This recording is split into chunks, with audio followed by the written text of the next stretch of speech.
जी अस्सलाम वालेकुम। वालेकुम अस्सलाम रहमतुल्लाहि व बरकातहू। खैरियत से है जहांगीर भाई?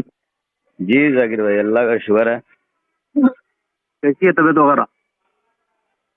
बस दुआएं हैं। जनाब, काफी दिन हो गए, बना थोड़ा गुफ्तगू कर लेंगे, फोन कर लूँ। जी जी जी, बिल्कुल बिल्कुल। हाँ, मेरी एक मुखल्लिस से बात हुई थी कल, थोड़ा सा डिस्कस करना चाह रहा हूँ। जी जी थोड़ा क्योंकि पढ़े लिखे आप मालूम होते थोड़ा। तो जब मैंने उनसे पूछा था तकलीद के मौजू पर बात हुई थी मेरी, तो मैंने कहा कि भाई अपना कोई ऐसा मसला बताएं जिसमें वो तकलीद करते हैं। पहले तो मैं भी आपसे क्लैरिटी लेना चाह रहा हूँ इस मसले की कि कुरान की आयत पर अमल करना ये तो तकलीद नहीं है ना। जी। हदीस जवाब। पर भी अमल करना ये भी तकलीद नहीं है, जो कि वाजे हो जाए। वाजे है, अच्छा अच्छा अच्छा। पक्की बात है ना? जी जाकिर भाई, देखिए मैं अब बोलूं। हाँ हाँ, बोलिए।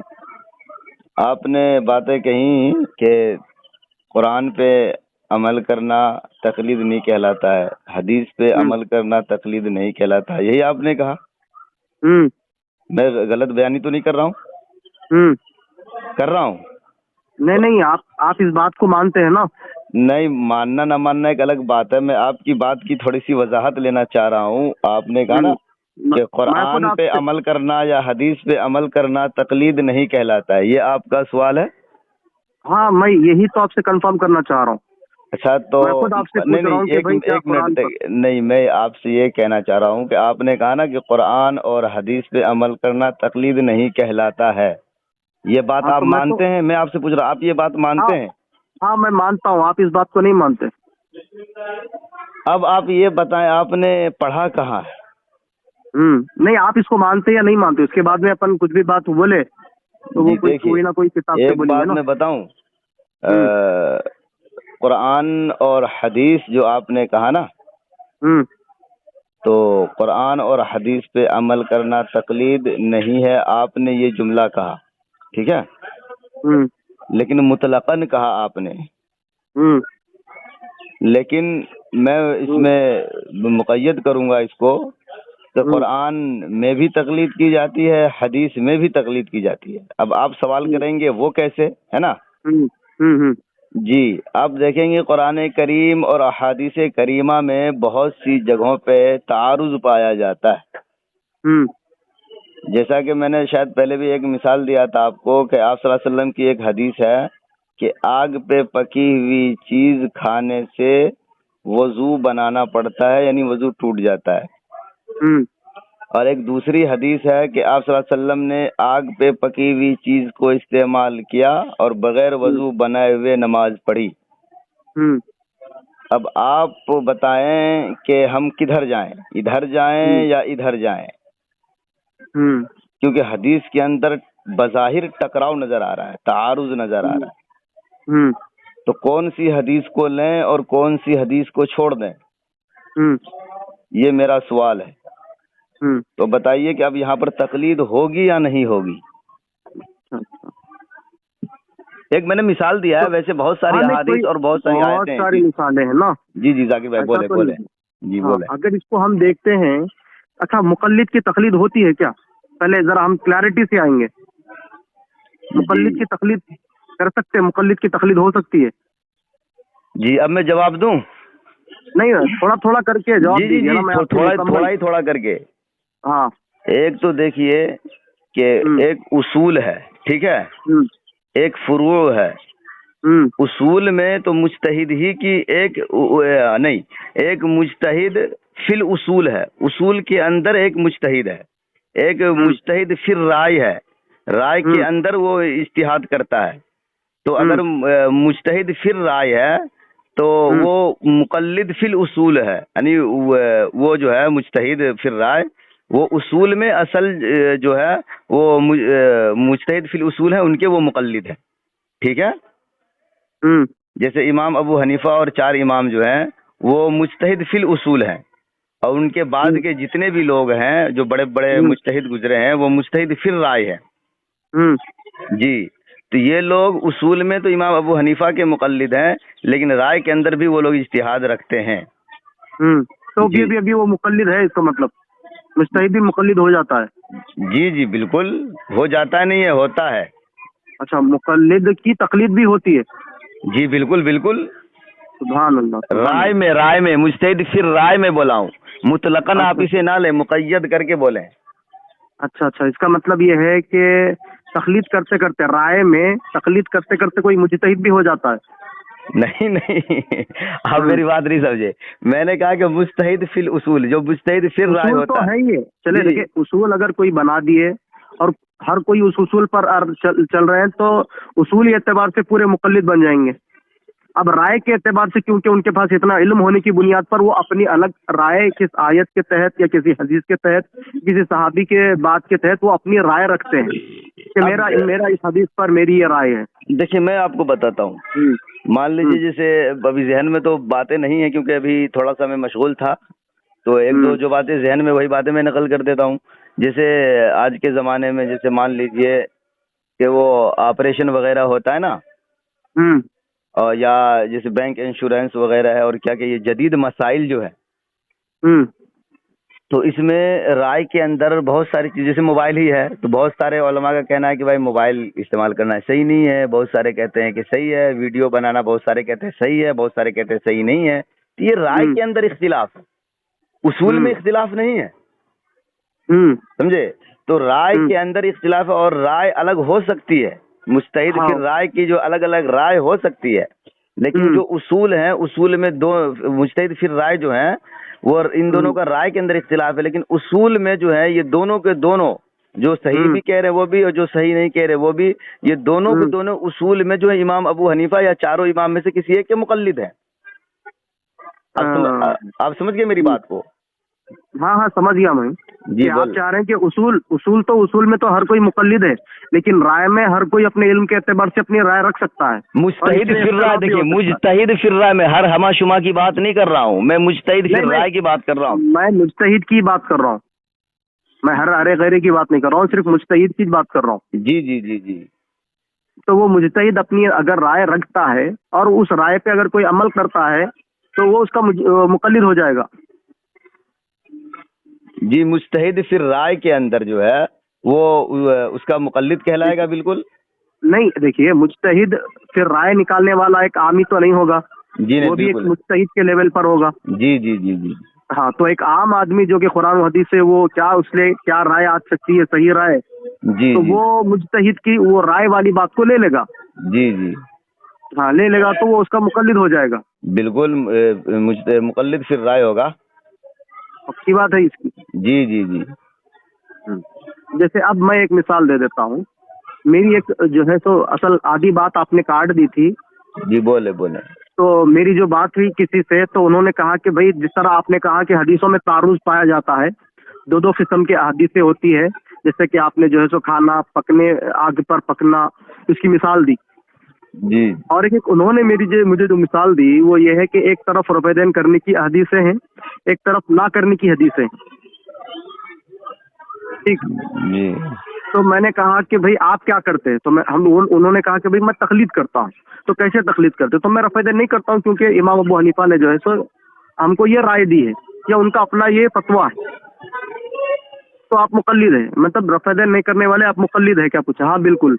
और जितने लोग रफ़ कर रहे हैं उन्हें भी तो भी किसी न किसी की राय पर अमल कर रहे हैं, वो भी मुकल्लिद हो गए। तो फिर हदीस पर कौन अमल कर रहा है?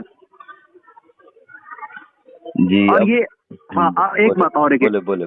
जिस तरह एक आमी आदमी रफ़ुल यदैन नहीं कर रहा है और कह रहा है कि भाई मैं तकलीद कर रहा हूँ, क्योंकि इमाम अबू हनीफा या जो भी जो है सो उस हदीस से या जो तारुज होने की वजह से जो उन्होंने जो फतवा दिया उसकी बुनियाद पर वो मुकल्लिद हो गया।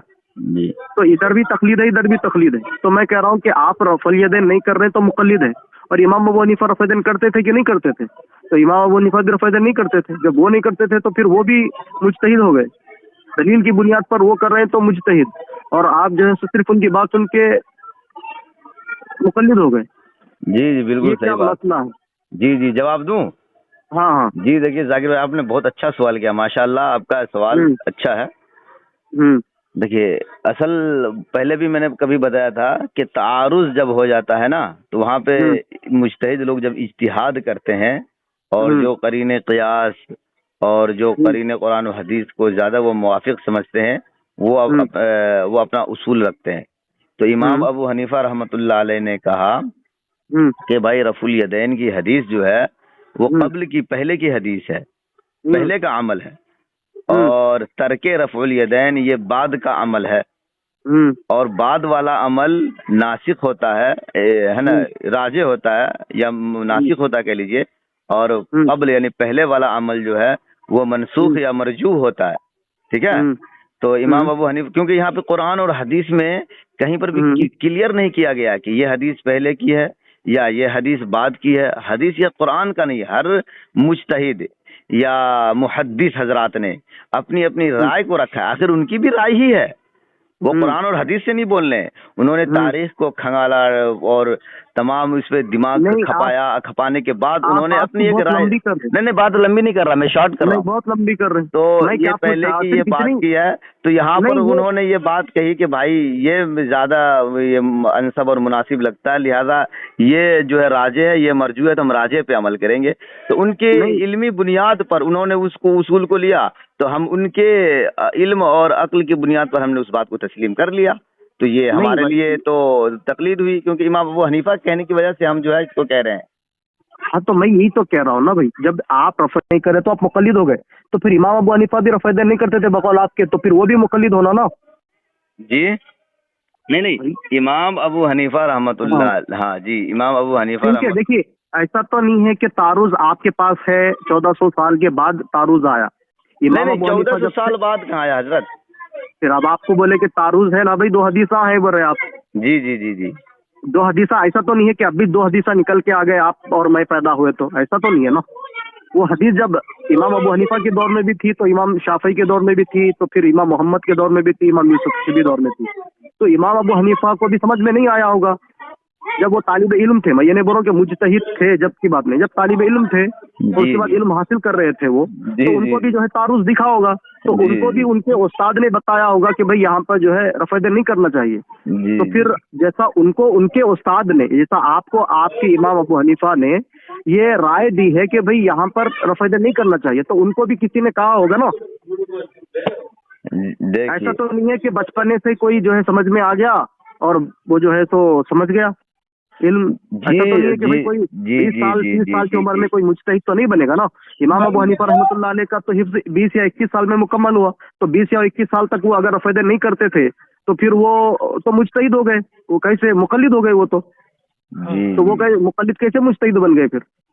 जी देखिए, हाँ, असल मुजतहिद में और नबी में फर्क है, ठीक है ना जी। नबी के ऊपर मुझे बस इतना बता दें कि इमाम अबू हनीफा रहमतुल्लाह अलैह रफ़ा नहीं कर रहे, तो वो हदीस पर अमल कर रहे हैं कि वक़ीद कर रहे हैं? जी मैं आपको जवाब दे रहा हूँ। देखिए जाकिर, हाँ, नहीं बात को बहुत घुमा रहे हैं आप, इतना घुमा रहे हैं, लेकिन रिकॉर्ड हो रहा है, हो रही है बात। हाँ, जी जब आप डालेंगे ना ग्रुप में, तो इंशाल्लाह जो इंसाफ परवर लोग होंगे इंशाल्लाह वो फैसला लेंगे इंशाल्लाह। घुमाना उनको जरा। देखिए, इमाम अबू हनीफा रहमतुल्लाह अलैह, जो आपने कहा ना, क्या वो बचपन ही से मुजतहिद थे या 20-30 साल के बाद मुजतहिद बने? तो देखिए, सहाबा का अमल मुख्तलिफ रहा है। असल सहाबा के अमल में ही तारुज रहा है। बाज सहाबा रफ़ुल यदैन करते थे, बाज नहीं करते थे। जैसा कि आप भी जानते हैं कि सहाबा किराम जो थे आप सल्लल्लाहु अलैहि वसल्लम से, आप सल्लल्लाहु अलैहि वसल्लम पे ईमान लाए, इल्म दीन सीखा, और जितना सीखा और आप सल्लल्लाहु अलैहि वसल्लम ने जिधर भेज दिया वो उधर चले गए, उनके पास उतना इल्म रहा। उसके बाद दूसरे सहाबा लोग सीखे और उन्होंने भी कुछ लेकर के कहीं और किसी और तरफ दावत व तबलीग के लिए निकल गए, तो उनका अमल उस पे रहा। ठीक है। जैसे किसी को आप सल्लल्लाहु अलैहि वसल्लम ने पहले वाले साहब को रफ़ुल यदैन बताया, तो वो रफ़ुल यदैन पे अमल करते हुए किसी इलाके में चले गए, दावत व तबलीग करते करते उनको मौका नहीं मिला आने का। और कुछ सहाबी जो है किसी दूसरे एरिया में आप सल्लल्लाहु अलैहि वसल्लम से चले गए दावत व तबलीग की इजाजत लेकर के, तो बाद में इनको तर्के रफ़ुल यदैन की इजाजत मिली। एक मैं मिसाल दे रहा हूँ, सुने ना। इतना लंबा क्यों घुमा रहे हैं, समझ में नहीं आ रहा। देखिए, अब यहाँ मालूम है, सबको मालूम है ना, सहाबा आप सल्लल्लाहु अलैहि वसल्लम ने उनको भी नहीं कहा था कि बाद में तुम जो है रफ़ुल यदैन छोड़ देना, और इनको भी नहीं कहा कि भाई तुम जो है मतलब रफ़ुल यदैन करना। तो हाँ। इस बाद में ये अमल चलता रहा, दोनों अमल चलता रहा मुसलमानों में। तो अब जो है, अब ये तो बात है, बाद में चलो तकलीफ हो गया वो आपका नहीं आके। जी सुने ना। आप इन्ना लोग को लिल्लाहि व इन्ना इलैहि जी जी राजिऊन। सुने क्या ना, घुमा रहे यार। जी घुमा नहीं रहा हूँ मैं, हक अरे बजाने की हाँ बात यार, कह रहा अब हूँ। आप बोले देखो देखिए ना, सुने ना, इनको मना करे इल्मे ना इनको मना हदीस करे से बोले। अगर किसी हाँ। बंदा को जर्रा बराबर मस होगा, खुदा की हम्म। कसम वो मानने पे मजबूर हो जाएगा। और आप पढ़ें, इल्मे हदीस पढ़ें, तारीख इल्मे अरे हदीस तो ये, पढ़ें, अरे आपको ये वो घुमाओ तमाम ना को बातें यार, ये तो मिलेंगी। मैं पढ़ एक लीजिए। इसका मफहूम अदा कर रहा हूँ। नहीं आप पढ़ तो इतना यहाँ पर बता दे अब कि ये इमाम अबू जो हनीफा है, रहमतुल्लाह अलैह अइम्मे के, सुनिए मुज्तहिदीन ना। जो है उनके दरमियान इख्तिलाफी बहस छिड़ी, निज़ा हुआ कि भाई कौन से हम्म। अमल को लिया जाए। तो ये कब किसी ने हुआ, भाई जो कब वजह बहस को छिड़ी है? देखा उसको तरजीह दे दिया कि भाई मैं क्या हम बोल रहा इसको हूँ, ये बहस ज्यादा। कब छिड़ी? ये कब कब छिड़ी बहस? बहस कब छिड़ी? हाँ। इनके जमाने में छिड़ी। किसके जमाने में? किसके जमाने में? अब हाँ। देखिए एक बात बताता हूँ मैं आपको, ठीक है। मान लीजिए किस? कि सुने सुने, हाँ। देखिए जाकिर भाई आप उकता रहे हैं, मैं क्या आपको घुमा असली रहे, दलील क्या दे रहा हूँ। घुमा रहे? आप जो देखिए, असल बात है क्या कि आप लोगों को कुछ सवालात रटा दिए गए हैं, अरे नहीं यार, बस अभी ये यहाँ पे आप बोल मुकल्लिद नहीं पा हजरात से रहे। झड़ते रहो और ढंढोरा गलत बात है। पीटते रहो, बदनाम करते रहो। ला लेकिन जाकिर हौला वला भाई मैं कुव्वता आपको इल्ला बिल्लाह। बदनाम नहीं करने दूंगा, मैं ला इंशाल्लाह आज हौला वला आपको कुव्वता समझा इल्ला करके रहूंगा। सुने, बिल्लाह। अरे तो खोल घुमाओ मत यार, अच्छा से समझाओ। मैं देखिए कह रहा हूँ एक कि अबुल कलाम, मान लीजिए ये अरे एपीजे देखो अब्दुल क्या घुमा कलाम जो रहे थे। हमारे, सुने सुने सुने सुने, एपीजे अब्दुल कलाम अभी जो गुजरे हैं तीनों हमारे कैसे याद साइंटिस्ट। आ गए सुने तुम्हारे? सुने देख, सुने एक मिसाल दे रहा हूँ। अरे क्या यार, मेन अरे मिसाल यार दो देखिए यार, जाकिर जितनी भाई, बात लंबी गलत हो बोलोगे जाएगी, आप बात बोलो। गलत हो जाएगी। सुने, नहीं एपीजे आप अब्दुल बहुत घुमा रहे कलाम बात वो को। परमाणु बम बनाया, ठीक है। वो भाई किसी तेरी एतबार माँ से की परमाणु कसम। बम बनाया। अब इस जमाने में कोई स्टूडेंट तैयार हो, वो भी परमाणु बम बनाना चाहे, और हम्म। बाद जगह एपीजे अब्दुल कलाम से राय में इख्तिलाफ कर ले हम्म। कि भाई एपीजे अब्दुल कलाम साहब ने इस तरह से बनाया, ठीक है, इनका भी हम्म। ठीक है, लेकिन मैं इस तरह से बनाऊंगा, ये मेरे लिए ज्यादा हम्म। मुफीद रहेगा। तो अब हम्म। बताइए, फिर 2-3 पीढ़ी के बाद कोई याद के करे, एपीजे हम्म। कलाम का जमाना तो अलग था, ये इसका तो हम्म। जमाना अलग था, फिर दोनों में इख्तिलाफ कैसे हो गया? हम्म। तो इख्तिलाफ लाठी डंडों से नहीं होती है भाई मेरे, इख्तिलाफ जो है हम्म। ये इल्म से होता है ना। हम्म। हाँ, हम्म। इसमें जमाना का पहले और बाद से कोई ताल्लुक नहीं होता। पहले के लोग जब हम्म। कोई एक बात रखेंगे तो जाहिर सी हम्म। बात है, बाद वाले लोग जो उसको पढ़ेंगे, जांचेंगे, अपने इल्म और उसूल पे उसको जब तौलेंगे, उनको जहाँ हम्म। इख्तिलाफ नजर आएगा वो इख्तिलाफ करेंगे। अब अब मैं 2 मिनट में आपका जवाब दे देता हूँ। देखो जो जी जी इतनी दे देर दे घुमा दे दिया ना, मैं तसल्ली से। आपको जवाब देखो 2 मिनट में देता हूँ। इल्म हासिल करने का क्या फायदा होता है, देखो सलब को समझने का। अब जो एपीजे अब्दुल कलाम आजाद रहीमहुल्लाह की जो मिसाल दी है, तो यहाँ पर इमाम अबू हनीफा रहमतुल्लाह अलैह रफेदैन नहीं कर रहे बकौल आप लोगों के, तो आप भी नहीं कर रहे। सीधा सीधा मसला है यहाँ पे। फिर अगर कोई इख्तलाफ कर रहा है, अब आप में तो कोई इख्तलाफ नहीं है ना, आप में तो कोई इख्तलाफ ही नहीं है, आप खुल के बोल रहे हैं कि इमाम अबू हनीफा रफेदैन नहीं करे, तो इसमें इख्तलाफ कहाँ से आ गया? मैं पूछ रहा हूँ कि ये रफेदैन इमाम अबू हनीफा नहीं करते थे, तो जैसा आज आप उनकी बात मान के नहीं कर रहे हैं, तो इमाम अबू हनीफा भी उनके उस्ताद की तो बात नहीं माने होंगे, तो वो भी मुकल्लिद। जब आप रफेदैन नहीं करे तो मुकल्लिद, और इमाम अबू हनीफा रफेदैन जो है वो नहीं कर रहे, तो वो कैसे जो है हदीस पर अमल कर रहे हैं? वो भी तो मुकल्लिद हो गए। क्योंकि ऐसा तो नहीं है कि जो है वो पैदाइशी या 10-12 साल की उम्र में वो मुजतहिद हो गए। उनका उनका जो है हिफ्ज ही 20 साल में मुकम्मल हुआ, तो फिर उसके बाद में तो लंबा अरसा लगा उनको मुजतहिद बनने के लिए। तो ये 20 साल तक या 30 साल तक जो नमाज पढ़ रहे थे बकौल आप लोगों के, अगर वो रफ़ा देने के तो मुकल्लिद हो गए। और मुकल्लिद कैसे मुजतहिद बन जाएगा? ये तो उसूल कहाँ से हुई है? देखिए मैंने आपसे बातें या जो तो भी कही आपको है, सुने सुनिए ना, या जी, तो बोले बोले। ये तो सुनिए, या तो ये आपको मानना पड़ेगा कि वो हदीस पर अमल करते थे और हम भी हदीस पर अमल कर रहे हैं, क्योंकि वो सेम हदीस अगर मान रहे हैं रफ़ा नहीं करने की, तो हदीस के ऊपर अमल हो रहा ना। आप अगर रफ़ा देने के तो हदीस पर अमल हो रहा। अगर वो आप बोलते नहीं नहीं नहीं, हदीसें तो 2 किस्म की है, हम उनकी राय पर अमल कर रहे हैं, तो उस जमाने में भी हदीसें 2 किस्म की थी, तो उनके उस्ताद ने भी जो है सो उनको राय दी होगी। क्योंकि 30 साल की उम्र में, 20 साल 30 साल की उम्र में वो मुजतहिद थोड़ी हो जाएंगे कि उनको पता चल जाएगा कि भाई ये सनद सही नहीं है, ऐसा थोड़ी चलेगा। तो समझने वाली बात है। तो जिस तरह आज आपको रहनुमाई हो रही है आइम्मा सलफ से, तो उस जमाने में भी जो इमाम अबू हनीफा या इमाम शाफी या इमाम मालिक, इनको भी जो है रहनुमाई के लिए सहाबा ताबईन के पास तो इन्होंने इल्म हासिल किया होगा। जी जाकिर भाई बोलूं, हाँ। आज के जमाने में जितने भी लोग अइम्मा सलफ और वो फला फला के रहनुमाई में जो अमल कर रहे हैं, वो सब अइम्मा सलफ अइम्मा अरबा के मुकल्लिद ही हैं असल। उसी को मैंने ये मुजतहिद फिल उसूल और मुजतहिद फिल राय का मैंने मिसाल दिया था आपको। मैं हदीस पर यहाँ अमल हो रहा ना सीधा सीधा, ये राय की बात हो रही नहीं यहाँ पे। यहाँ पर तो सीधा सीधा आप रफेदन नहीं कर रहे तो राय कह लीजिए, उसी को क्या कहते हैं। इन्ना लिल्लाहि व बोले, इन्ना बोले, इलैहि। अगर मैं कह रहा हूँ, देखिए मेरी बात समझने की कोशिश करिए। तकलीद किसे बोलते हैं? जिसकी वजाहत कुरान में ना हो, जिसकी अहादीस में उसकी मुकम्मल वजाहत ना हो। जी जाकिर भाई देखिए, आप एक मिनट चुप रहे। आप इसी बात को ले लिया जाए फिर भी तकलीफ, वही तो मैं भी कह रहा हूँ कि हदीस के अंदर ये वजाहत नहीं है कि आया ये हदीस पहले की है, आया ये हदीस बाद की है। जाहिर सी बात वजाहत नहीं है तो यहाँ पे तकलीफ की जाती है। और आप भी मान रहे हैं तो जाहिर सी बात आप भी मुकल्लिद हैं, अगरचे लफ्जी तौर पे आप ना बोलें, लफ्जी तौर पे आप इकरार ना करें, इनकार कर दें, लेकिन मुकल्लिद आप भी हैं और बहुत बड़े मुकल्लिद हैं। लफ्जी तौर पर मुकल्लिद मैं हूँ तो फिर लफ्जी तौर पर मुकल्लिद तो आइमा भी हो गए। कैसे हो गए बताइए? मुजतहिद बनने के बाद कोई मुकल्लिद नहीं होता। मान लीजिए थोड़ी देर के लिए जाकिर भाई एक बात सुनिए, मुजतहिद बनने से पहले वो क्या थे फिर? क्या थे? हाँ, मुजतहिद बनने से पहले वो जो भी अमल कर रहे हों वो किस बुनियाद पर कर रहे हैं? किस बुनियाद पर? सुने ना, किस बुनियाद पर? जैसे देखिए राय की बुनियाद पर, राय की बुनियाद पर ही करना पड़ेगा। देखिए जैसा आज आपको मेरे को इल्म ना होने की बुनियाद पर राय पर अमल कर रहे हैं आप और हम, तो आप बोले तकलीद। तो फिर जब इमामों के पास भी इल्म नहीं था तो वो भी राय पर ही अमल करते थे। एक लंबा अरसा गुजरा, उन्होंने मेहनत लगाई, रात दिन उन्होंने इकट्ठा किया, हदीसों की तहकीक की, वो इल्म का रास्ता अपनाया उन्होंने, तब जाके उनको एक मकाम और मर्तबा मिला मुजतहिद का। इज्तिहाद करते थे खुद से जब वो। हाँ जाकिर भाई देखिए आप जो है तमस्सुर पे आ गए हैं। देखिए सुने, मैं आपको बताता हूँ एक बात।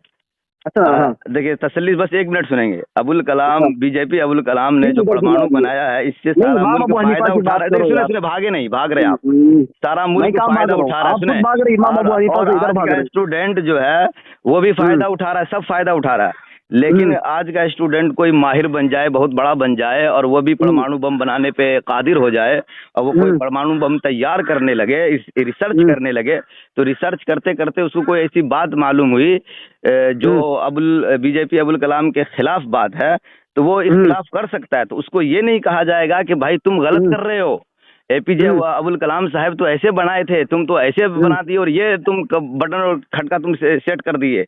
ऐसे नहीं, ऐसे होना चाहिए। अच्छा, ये जो बम बनाने का काम कौन करेगा? मुखल्लिद करेगा? सुने ना, मुजतहिद करेगा, मुजतहिद। जी मुजतहिद करेगा, मुकल्लिद इतना करेगा कि वो जो बम है ना, बम सिर्फ उसको इजाजत मिलेगी कि भाई ये तुम बटन टिपो और बम, ये क्या कहते हैं, मिसाइल तुम्हारा जो है दूसरे मुल्क को उड़ा देगा। बस हम लोग को इजाजत मिलेगी, हम लोग बस मिसाइल टिपेंगे और पूरे पाकिस्तान को उड़ा देंगे हम लोग। अच्छा, अब मैं एक मिसाल दूं आपको। इसमें तो हम लोग एपीजे अब्दुल कलाम के मुकल्लिद हो गए ये मिसाइल छोड़ने में। अभी आप देखो कितनी, अब देखो अभी आपका इल्म देखो कैसा है। अगर मैं आपको ये कह दूं कि जिसकी वजाहत कुरान में ना हो, जिसकी वजाहत अहादीस में ना हो, जिसकी वजाहत किसी सहाबी से ना मिल रही हो, तो एक मुजतहिद क्या करता, अपने इल्म की बुनियाद पर उस मसले को कुरान और हदीस को जमा कर कर निकालता है। तो एक आम आदमी बगैर दलील का मुतालबा किए कि उस मुजतहिद की बात को मान लेता है और ये इसको बोलता है कि तकलीद है। क्योंकि कुरान में अगर होता तो सीधा सीधा कुरान पर अमल हो जाता, अगर हदीस में होता तो सीधा सीधा हदीस में अमल हो जाता। सहाबी की बात मान लेना तो तकलीद नहीं है। तो आप बोल रहे हैं कि गोया रफ़ेदन ना करना ये तकलीद है, तो इन्ना लिल्लाहि व इन्ना इलैहि राजिऊन कुरान और हदीस में अल्लाह के नबी और सहाबा ने बताया ही नहीं ये तरीका। इन्ना लिल्लाह यही माना निकलेगा ना। देखिए अगर बोलेंगे से एपीजे अबुल कलाम ने जो खटका बनाया है मिसाइल टिपने का, कहीं को जा रहे हैं यार आप, इमाम अबू हनीफा की मिसाल दो, भाग रहे। मेरी बात का इल्मी मैदान में आके फिर उधर भाग रहे। अगर हम टिपे तो अबुल कलाम बोले कि ये खटका टिपो तो तुम्हारा मिसाइल पाकिस्तान को उड़ा देगा। तो अब बताइए वो मिसाइल को अगर हम ये खटका टिपने के से पहले अबुल कलाम से क्या पूछेंगे? हमको दलील दो पहले, इस पे दलील क्या है, दलील दोगे तभी मानेंगे। बिल्कुल। अरे भाई कोई दलील नहीं मांगता, कहता है खटका टिपो, खटका टिप देता है क्योंकि उसकी वो जरूरत है। गरचे बाद में दलील मालूम हो जाए कि भाई देखो वो बाद में अगर दलील मालूम हो जाता है कि वो मतलब टिपेगा तो ऑन होगा, ऑन होने के बाद जो है वो तमाम जो है वो निकलेगा और पूरे पाकिस्तान को तबाह बर्बाद कर देगा वो। हाँ तो इसमें क्या बुरी बात है बताइए? अब आप लोगों को जो है थोड़ी सी परेशानी हो गई है, ये लोग तकलीद क्यों करता है, ये लोग मुकल्लिद क्यों हो गए, हमारे तरह अन्य मुकल्लिद क्यों नहीं है? तो ये हम क्या कर सकते हैं? आप लोग बताइए, चूनागढ़ी की नमाज पढ़ते हैं और कहते हैं कि मैं मोहम्मदी नमाज पढ़ता हूँ, हालांकि मोहम्मद अली चूनागढ़ी अपने नाम की तरफ मंसूब कर रहा है, जैसे कादियानी अहमद जो है अपनी तरफ निस्बत करता था। अब क्या कर सकते हैं हम बताइए? इसमें परेशानी तो आप लोगों की है। अभी आप जो है सो बदतमीजी पर उतर आ गए ना। वाला को अगर मेरी बात से कहीं भी बदतमीजी हो आप उसको काट करके भेज दें। चूनागढ़ी क्या होता है? ये चूनागढ़ी क्या होता है? तो कोई मतलब किसी अहले इल्म को ऐसी मुखातिब करने का ये इल्म है आपका? नहीं तो क्या नाम है उनका? मोहम्मद अली चूनागढ़ी नहीं है वो? चूनागढ़ी होता है क्या? चूनागढ़ी है चाचा, कोई बात नहीं। अब वो अगर आप जानबूझ के करे हैं तो इसको आपको जो है अल्लाह को जवाब देना पड़ेगा। अगर आप जो है अनजाने में करें तो हम ये बोलेंगे कि भाई अल्लाह आपको हिदायत दे, अल्लाहुम्मा अदीम व अती बिहिम। क्योंकि जब दलील नहीं होती है तो शैतान इंसान को वरगला के जो है वो लानतान की तरफ ले जाता है उसको। जी तो मैं आपको जो पूछा उधर से भाग रहे हैं। ये हक बात है कि जब लोगों के पास दलील नहीं होती है तो लोग गुमराही के शिकार हो जाया करते। बिल्कुल सही बात। हाँ बिल्कुल, इसीलिए तो आप इधर जाने का उधर बम याद आ जाना परवाने कहीं से बम याद आ गया। आपको समझा रहा हूँ, मेरी बात आप मिसाल देना है तो मैं जो मिसाल दिया ना, इल्मी मिसाल दियो यार, इल्मी मिसाल दो। मैं कह रहा हूँ कि भाई ये इल्मी मिसाल है। देखिए परमाणु बम बनाना ये जाहिलों का काम नहीं है। मैंने बहुत गजब की मिसाल दी है। अहले इल्म और अहले अक्ल के लिए बहुत बड़ी बात है। ये बहुत बड़ी बात है ना। तो ये बहुत बड़ी बात वहाँ समझ में आ रही, यहाँ क्यों समझ में नहीं आ रही आपको? हमको समझ में आ रही है। इमाम अबू हनीफा रफ़ करते थे या नहीं करते थे, ये बताएं। क्या चीज? इमाम अबू हनीफा रहमतुल्लाह अलैह रफुल यदैन करके नमाज पढ़ते थे, नहीं पढ़ते थे? रफुल यदैन करके? हाँ बिल्कुल नहीं करते थे। नहीं करते थे। तो उन्होंने जो है तो फिर किसकी कहने पे उन्होंने रफ़ नहीं किया? भाई मेरे देखिए, एक इलाके का अमल होता है जो मैंने परमाणु बम से समझाया। जैसे आप देखिए मेरे सुने ना यहाँ हदीस पर अमल हो रहा है। आप हदीस ला रहे हो ना भाई, यहाँ पर तो दलील वाली बात आ रही है। अच्छा आप ये बताएं कि इमाम अबू हनीफा रहमतुल्लाह अलैह, आप कहते हैं कि आप सवाल किए हमसे कि इमाम अबू हनीफा रहमतुल्लाह अलैह तकलीफ करते थे, ठीक है? ये क्या कहते हैं, रफुल यदैन नहीं करते थे। ये गाना रफुल यदैन नहीं देखिए सबकत लिसानी हो जाती है इसमें। इन्ना नहीं कोई बात नहीं। मैं आपको थोड़ी लानतान कर रहा हूँ। मैं क्या कर रहा हूँ? मैं थोड़ी बुरा भला बोल रहा हूँ आपको। तो मैं कह रहा हूँ कि भाई इमाम अबू हनीफा रहमतुल्लाह अलैह का हिफ्ज ही 20 साल में हुआ और नमाज तो 7 साल की उम्र में फर्ज हुई। अगर उनके उस्ताद उनको अगर फैदे ना करने के लिए, उस्ताद ही तो बोलेंगे ना, अब वो 20 साल की उम्र में उनको समझ में आ जाएगा कि भाई ये हदीस जो है मनसूख है, फिर ये इतनी वैसा कैसे, मतलब हिफ्ज ही मुकम्मल नहीं हुआ, वो मुजतहिद हो जाएंगे। इन्ना लिल्लाहि व इन्ना इलैहि राजिऊन। ये तो इल्जाम हो गया ना। देखिए जाकिर भाई एक बात बताता हूँ। हाँ इब्तिदाए इस्लाम में शराब हलाल था और हदीस में भी है कि सहाबा लोगों ने पिया है और पी करके नमाज पढ़ी है। अब देखिए, अब अगर कोई कुरान पढ़े, तफसीर पढ़े और उसको ये नजर आए कि फला फला सहाबी ने शराब पी करके और नमाज पढ़ी, तो अब बताइए तो मुखल्लिद ही कर सकता है ये? देखिए यार हद है यार। आप बात मेरी सुनने की सलाहियत आपके अंदर है ही नहीं है। आप बिल्कुल घबरा जाते हैं। आपकी परेशानी बढ़ जाती है। अब मैं क्या कर सकता हूँ बताइए? मैं आप ये ऑडियो सुन ले, सबसे ज्यादा बोलने वाले आप ही है। किसमें? इसमें? हाँ। नहीं मैंने एक बात भी उसूल से हट के बात नहीं की है। अव्वलन देखिए मेरा ये उसूल है मेरी जिंदगी का, निजी जिंदगी का भी और उमूमी जिंदगी का भी और इल्म वाले जिंदगी, अहले इल्म की जिंदगी में भी और गैर अहले इल्म तमाम लोगों की तर्ज और जिंदगी में मेरा ये अपना उसूल है कि जब तक कोई आदमी मुझसे उसूल से बात करता है मैं उसूल से बात करता हूँ। जब कोई बेउसूली करता है तो मैं बेउसूली भी करता हूँ। सीधी सी बात है जो बात है। एक बात मैं आपको आपके इल्म में इजाफा कर देता हूँ। जिस तरह आप जो है सो मौलाना अब्दुल कलाम आजाद, आपके इल्म से मेरा इल्म बहुत ऊंचा है। तो फिर आप जैसे जमीन और आसमान का जो मुकाबला होता है इस तरह से। अगर ऐसा होता तो इजाफा करने की जरूरत नहीं है। अरे सुनिए तो सही यार, अगर आपका इल्म ऐसा होता तो आप इमाम अबू हनीफा को मुकल्लिद ना बनाते ना, मुजतहिद बनाते उनको।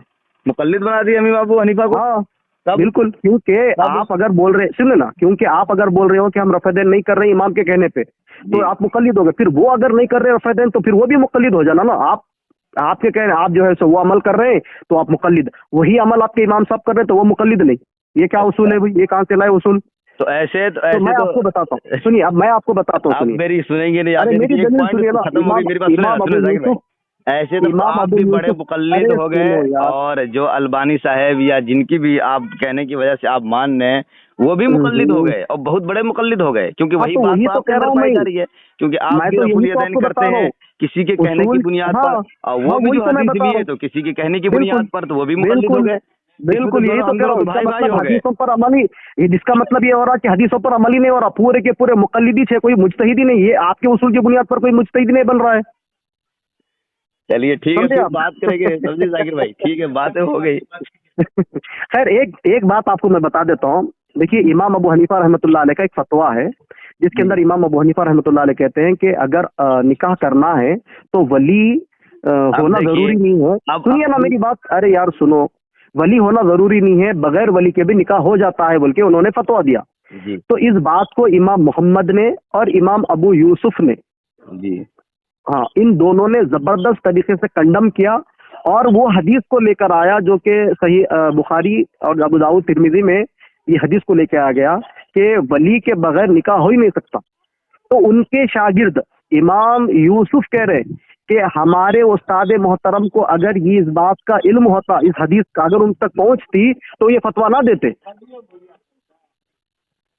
समझे आप? जवाब दूं? हाँ, इसका मतलब ये देखिए, मैंने आपकी बात तसल्ली से सुनी। नहीं, इसका मैं निचोड़ बता दूं ना, उसके बाद आप बोल सबसे लो। पहले ये हवाला भेजे कि मेरे उस्ताद को इस बात का इल्म नहीं था, नंबर एक। कंडम, हाँ, लिखा ना, कंडम क्या, कंडम, हदीस नहीं तो पहुंची ये थी ना उनके कंडम का पास। लफ्ज आप इस्तेमाल करें। और रही बात इल्म न होने की, तो इंसान है, जाहिर सी बात है, बहुत सारी बातें का इल्म नहीं होता, नंबर एक बात सुने। बिल्कुल सही बात। नंबर दो बात के इमाम अबू हनीफा, ये इमाम अबू यूसुफ या इमाम मोहम्मद कोई बात कहते हैं, तो आप ये भी पढ़ेंगे कि इन दोनों की अपनी बात नहीं होती, बल्कि इमाम साहब का एक मसले पे कई कई राय है। उनमें से कोई राय को इमाम अबू हनीफा इमाम अबू यूसुफ नकल कर दिया, कभी इमाम मोहम्मद नकल कर दिया किसी दूसरी राय को, तो वो इमाम अबू हनीफा की दल असल राय होती है वो। क्या लेकिन इसीलिए हम लोगों में सुने, आपको मैं बता दूं, इसीलिए हम लोगों में दो तरह के मसले हैं, एक मुफ्ताबी है, गैर मुफ्ताबी, समझ रहे हैं, एक मुफ्ताबी है, गैर मुफ्ताबी। तो लिहाजा आप परेशान न हो, आप मुताला करें, पढ़ें, और एक मसले पे पहले बात कर लें। पहले चलिए इस रिकॉर्डिंग को डालें। देखिए, अभी मैं मशगूल हो गया हूँ, कुछ लोग आवाज दे रहे हैं, ठीक है, आधा घंटा ज्यादा हो गया। हाँ चलो, कोई मसले की फिर इंशाल्लाह फिर बात करेंगे, टेंशन की बात नहीं, फिर बात करेंगे, ठीक है। एक बात बता देता हूँ मैं, फिर भी चलो, कोई बात नहीं, कोई बात नहीं, ठीक है, अस्सलाम वालेकुम।